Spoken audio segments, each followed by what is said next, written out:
I'm glad you're here. You've just stepped into halfway between zero, where ordinary places hide impossible secrets, and curiosity can get you trapped. Watch closely. I promise you'll notice things no one else sees. Don't blink. Stick around. You might not want to look away. The Church of Teeth. I found the church because every missing flyer in town pointed back to it in some small, ugly way, like the paper itself didn't want to lie anymore. It sat behind a stretch of trees, white paint flaking, a crooked cross leaning forward as if it were trying to fall into the dirt. The front doors were slightly open, and something small and hard crunched under my boot when I stepped inside. I looked down and saw teeth scattered across the floor. Hundreds of them, polished and strung together with thin wire-like rosaries. They covered the aisle in pale, uneven lines that glittered softly in the candlelight. The air smelled like old incense and copper, thick enough to make every breath feel sticky in my throat. The pews were lined with more teeth, piled in shallow bowls like offerings, some still stained dark at the roots. A soft scraping sound echoed from the altar, slow and careful, like someone sorting through gravel. Behind the pulpit stood a man in a black robe, his face hidden in shadow, holding a gold-plated skull against his chest. His fingers stroked the skull lovingly, brushing over the empty eye sockets, as if checking for dust. I tried to step back, but the teeth under my feet shifted, clicking together like quiet laughter. The man raised the skull, tilting it toward me, and I saw words etched into the bone, names scratched deep and overlapping. Every name matched someone I remembered seeing on town boards, faces that had slowly stopped being searched for. Des Skull's jaw dropped open, and a thin stream of teeth poured out, clattering onto the altar in a pale, ugly pile. The man whispered something I couldn't hear, but the teeth vibrated, rolling toward me like they were being called. They brushed against my boots, scraping and clicking, trying to climb higher. I backed away, heart pounding, and saw that the walls of the church were also lined with teeth, pressed into the plaster like a mosaic. Some were small and perfect, others cracked and jagged, all of them set in place, as if the building itself had been built from mouths. A low hum filled the room, rising from the floor, vibrating through my bones. The man stepped forward, skull still cradled in his hands, and I finally saw his face. His mouth was empty, lips pulled tight over bare gums, a smile that wasn't meant for anyone living. He opened it wide, and teeth spilled out, cascading down his chin, filling his hands, then dropping to the floor in a growing pile. The skull in his arms began to shake, and more names appeared on its surface, carving themselves into the gold as if by invisible blades. I felt a sudden ache in my jaw, sharp and deep, like something was loosening. When I touched my mouth, one of my teeth came free, slick with blood, falling into my palm. The man's empty smile widened, and the loose teeth on the floor began rolling toward me again. The hum grew louder, and I could hear faint whispers inside it, all of them speaking names, all of them waiting. I ran for the doors, slipping on the smooth enamel underfoot, leaving behind a trail of blood and fallen teeth. When I burst outside, the forest was silent, the church behind me looking calm and harmless once more. But even now, my jaw still aches, and I swear I can hear quiet clicking when I'm alone. If you ever find a church that smells like copper and incense, maybe don't go inside, and maybe stick around here, just in case you want to hear what it collects next. Somewhere behind those trees, I know the bowls are still filling, waiting for the next mouth to open. Velvet Rope Lake. I first heard about the lake from a kid who had been missing for 3 days and came back staring at the water like it had his soul trapped inside. It was hidden behind a row of pines, water black and still, reflecting nothing but twisted branches. and a faint velvet rope strung across the shallow bank. They said no one touches it, that locals whisper about it at night, but curiosity got the better of me, and I parked my car on the dirt road. The air smelled damp and sweet, like moss soaked in iron, and when I stepped closer, I felt the ground vibrate under my boots. At the rope, I saw the first victim, a man suspended just above the water, straps around his wrists, body limp but eerily alive. The rope swayed, slow and deliberate, as if someone invisible was guiding him back into the lake with unseen hands. And another figure appeared, a woman this time, her dress soaked in dripping black water that hissed when it hit the surface. The ropes weren't tied to anything I could see. They floated mid-air, taut and steady, as if the lake itself was holding them. I crouched closer, heart hammering, and saw the water surface ripple in unnatural patterns, dark shapes twisting beneath the reflection of the moon. Low, gurgling whisper came from the lake, soft and coaxing, speaking a language I didn't know but understood instinctively. The man above the water twitched suddenly, his eyes wide with panic, mouth opening in a silent scream that the lake swallowed before it left his lips. I tried to back away, but my boots sank into the soft mud, and the rope brushed against my fingers, warm and sticky like living skin. More figures began to rise from the lake, suspended in the same manner, bodies stiff yet pulsing faintly with life, waiting for some unseen ritual to finish. The whispers grew louder, overlapping, becoming a chorus of desperate voices pleading without words. And I realized every movement in the lake was calculated. One figure tilted forward as if acknowledging me, eyes glassy but aware, and I felt an instinctive terror, like looking at a reflection of myself, half erased. The ropes tightened subtly, lifting the figures higher, and I could see faces beneath the water. It's pale, drawn, smooth, where features should be. The water was warm, unnervingly so, and the lake licked at my boots, as if tasting, learning, memorizing me. I wanted to run, but the air thickened, the scent of wet moss and iron clinging to my lungs, slowing my steps with each breath. A cane broke the surface near my feet, fingers curling and uncurling, the skin glistening and wrinkled, trying to grab something it could never reach. The whispering focused, calling me closer, promising answers, promising understanding, and I realized the lake wasn't just water, it was a keeper of souls. Each rope shimmered in the moonlight, threads of velvet moving like veins, connecting the suspended bodies in a network I couldn't comprehend. I leaned in too close, and the lake licked my reflection back at me. Only my face was distorted, eyes wider, mouth moving in ways I hadn't commanded. The man above me shivered violently, and I could hear the water sucking softly at his clothes, pulling him inch by inch back into oblivion. The woman tilted her head, hair floating like serpents, and I caught her lips moving as if she were trying to tell me something urgent. I felt compelled to write it down, to remember, even though my hand trembled and the rope curled toward me like a finger beckoning. A sudden wave rose, the ropes pulling the figures deeper, and the black water swallowed them with a wet, sticky hiss. I staggered back, mud and water spraying, watching as the lake settled, calm again, ropes slack but still connected to nothing visible. Even from a distance, I could feel the weight of all those suspended souls, the lake humming quietly, patient and alive.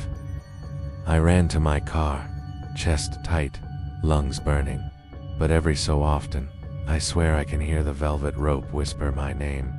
If you ever find a black lake at the edge of the trees, keep your distance, and maybe subscribe, just in case you want more stories from places you shouldn't be. Even now, when I pass water, still black and quiet, I feel it waiting, remembering, measuring how long it's been since I looked back. The Scarecrow field, behind the church. A rusted wooden sign leaned outside St. Hollow's Church, half buried in weeds, warning trespassers to stay out, which only made me turn down the cracked gravel road behind it. The field opened up suddenly, stretching wider than it should have, and that's when I saw them. Hundreds of scarecrows standing in crooked rows, all facing the same direction.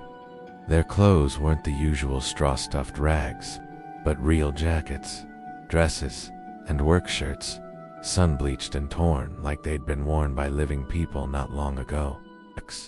A chill crawled up my neck when I realized every scarecrow had real shoes on, places tied tight, soles worn down by years of walking.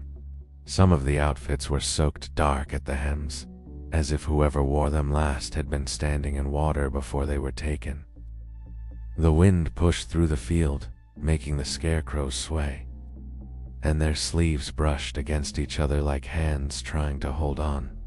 I stepped closer and noticed something pale stitched into the burlap faces. Not buttons or paint, but human teeth sewn into crooked, smiling mouths. Each grin was different, chipped, yellowed, some still capped with old silver fillings that glinted in the afternoon sun. My phone buzzed with a halfway dark upload notification, and I almost laughed at the timing, thinking how some stories really do beg you to keep watching.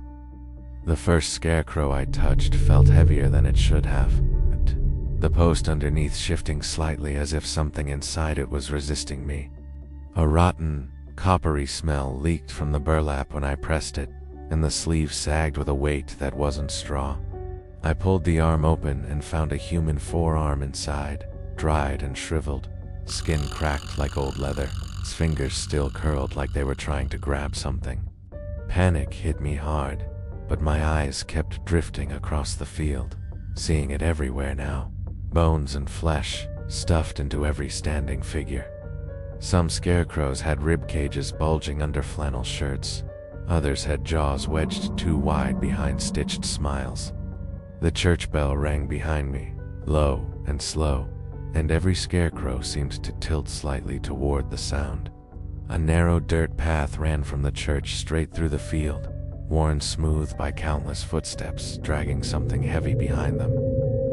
I followed it, stepping past scarecrows wearing baby clothes, wedding dresses, mechanic uniforms, even a blood-stained sheriff's jacket. Their shadows stretched long and thin across the ground, crossing over each other like bars on a cage.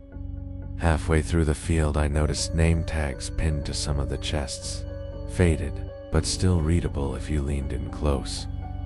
Every name matched someone from St. Hollow's missing persons board inside the church.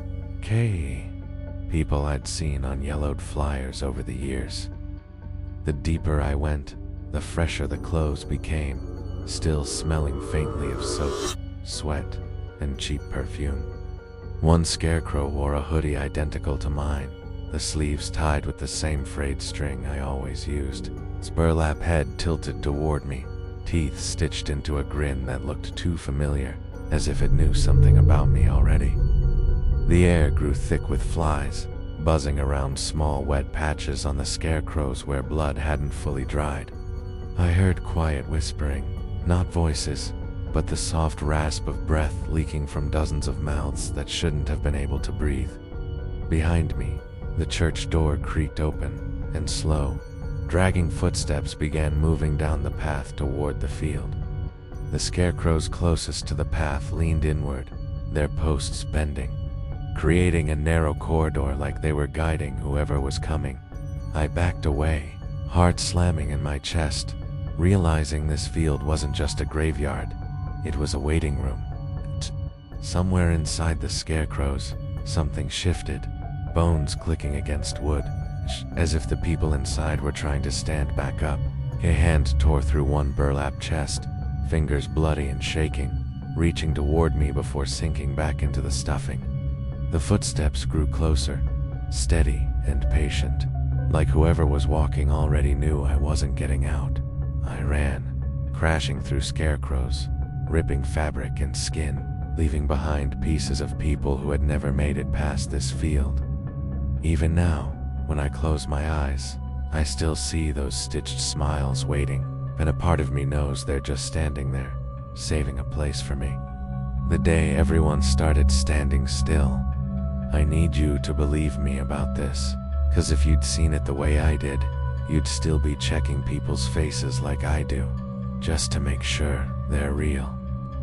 It started on a normal morning, the kind where nothing feels off until one tiny detail snaps wrong. It's like a bone cracking quietly inside your head. I was walking to the corner store when I noticed a woman on the sidewalk hadn't moved since I passed her, still mid-step, heel lifted, coffee frozen mid-splash. Figured she was on her phone or something, but when I looked back, her eyes were open, staring straight ahead, unblinking, like she'd been paused. People walked around her, annoyed, stepping past like she was just another obstacle, but no one else seemed to notice the way she wasn't breathing. Got close enough to hear the faintest sound, not a heartbeat, not a breath, but a soft ticking, like a watch buried deep inside her chest. When I reached out, her skin was warm, which somehow made it worse, because whatever she was, it wasn't dead, just waiting. I backed away and kept walking, telling myself I was tired, stressed, seeing things. But 3 blocks later, I saw another one. A man in a business suit, arm raised to hail a cab, frozen like a statue, mouth slightly open, eyes wide, the same ticking sound leaking into the air around him. By the time I reached the store, there were 4 of them, scattered along the street like broken pieces of time no one bothered to pick up. Inside, everything felt wrong, like the air had been stretched thin. And when I looked at the cashier, she was staring past me, hands hovering over the register.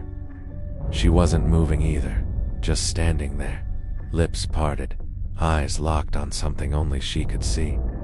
The ticking inside her, louder than all the store noise. People behind me started getting irritated, clearing their throats, tapping their feet. But no one noticed that the woman wasn't responding at all. I leaned in close and whispered her name from the badge on her shirt. Hesitated for a split second, her eyes flicked toward me in pure terror. Then she froze again, like something had grabbed her from the inside and yanked her back into stillness, trapping that fear on her face. That was when I realized they weren't statues, and they weren't sick, they were being held. Paused in the middle of whatever they were doing. I left the store without paying, my skin buzzing, right?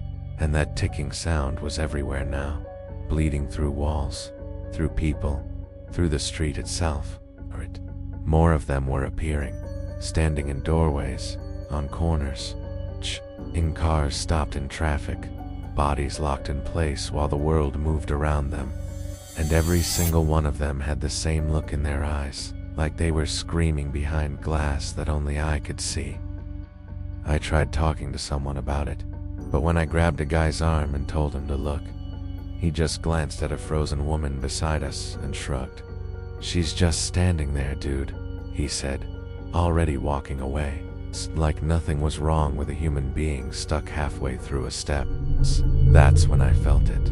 A pressure behind my own eyes, like something was testing me, checking if I was ready to stop too. For a moment, my vision went blurry, and I could hear that ticking inside my own chest, syncing up with the frozen people around me. I fought it, breathing hard, forcing myself to move, and the pressure eased, but I knew I'd just been noticed. As I kept walking, I started to see shadows around the frozen people, thin and stretched, like something was standing just behind them, holding them still. Those shadows didn't match the light, didn't move when clouds passed, attained. Sometimes they leaned close, like they were whispering into frozen ears. I realized then that whatever was doing this wasn't killing them. It was collecting moments, stealing slices of time and keeping people inside them. Every frozen person was trapped in the last second of their normal life, never allowed to finish the thought, the step, the breath they were taking. By nightfall, there were dozens of them, scattered through the city like broken mannequins. Taya, and the ticking had grown into a low, steady hum. I stayed inside, curtains closed, heart racing, but even in my apartment I could feel that pressure, like something was searching for me through the walls. I started writing this down because I needed someone else to know. Someone who might remember me if I end up standing still like they did. If you're listening to this, and you don't want to get stuck in your own last second forever, you should probably subscribe, just in case this is the only way it gets out. Sometimes, late at night, I hear footsteps outside my door that don't quite make sense. Slow and deliberate, stopping right where my shadow would be. And when I peek through the peephole, I don't see a person. I see that same stretched shadow, waiting for me to stop moving. The man who knows what you forgot. I never noticed him at first, standing in the corner of the convenience store, silent, unremarkable. But something in the way he watched me made my skin crawl. He smiled when I glanced his way, but his eyes carried memories that weren't mine, yet somehow familiar. I shrugged it off and kept shopping, but every step I took, he was closer than before, patient, like he had all the time in the world. The bell above the door jingled as I left, but he didn't move. Outside, the wind whispered my name, his voice I hadn't heard in years. It wasn't wind, it was him, and he knew. Every memory I buried, every detail I forgot, every mistake I promised never to repeat. I tried to ignore it, but when I walked home, shadows stretched differently. Streetlights bent around him, though I couldn't see him move. That night, I dreamt of my own apartment. Every item was wrong. My furniture rearranged, walls cracked in patterns I didn't recognize. T was there, watching silently. I woke sweating. My alarm clock showed the wrong time.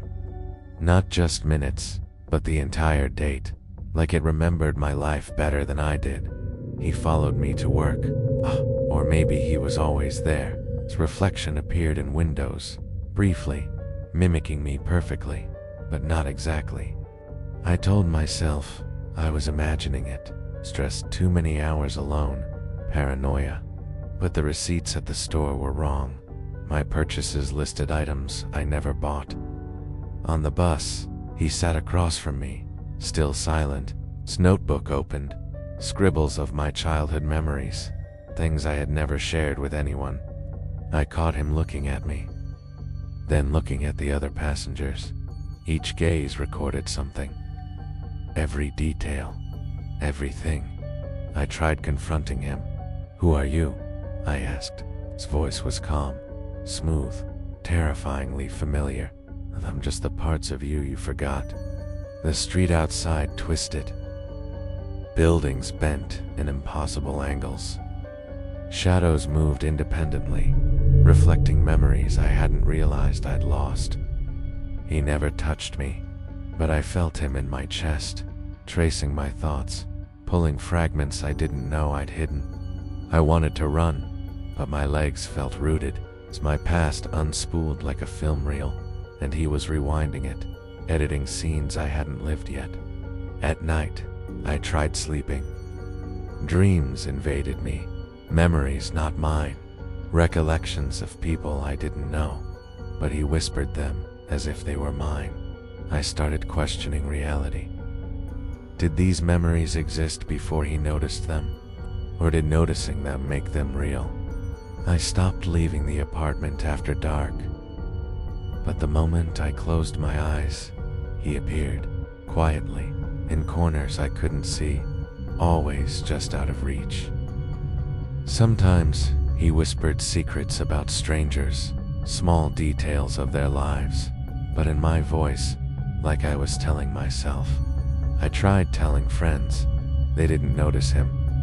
Or maybe they did, and couldn't remember later. The memory fades too quickly when he's involved. The more I resisted, the stronger his presence became. He didn't chase me. He was patient, waiting for my memories to unravel on their own.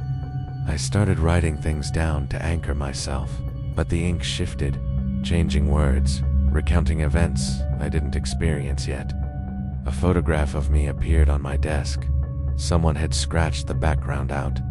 The figure standing there wasn't visible, but the memory of him was etched in. I noticed my reflection in the mirror was slightly wrong. My eyes too wide, my mouth twitching into words I hadn't said. He doesn't speak much, doesn't need to. His presence alone rewrites your reality. He's in your apartment, your bus ride, your reflection, cataloging everything. Every memory I forget, he remembers. Every choice I didn't make, he notes. Every regret, every secret, it's all his now. Sometimes I catch glimpses of him outside, standing by streetlights, waiting for someone else to forget something. Atia, and I can't warn them. Ka wanted to fight back, to erase him, to reclaim what's mine. But I don't know where mine ends and where he begins. If you've ever forgotten something important, maybe someone else remembers it for you. Maybe they're already here. Maybe you should subscribe, just to keep your memories safe. I stopped walking streets at night, stopped going out at all, yet the shadows move, the whispers follow, and he waits, patient, precise, inevitable. And every now and then, I remember something I never had. And I know he just left it behind, watching for the next person who forgets.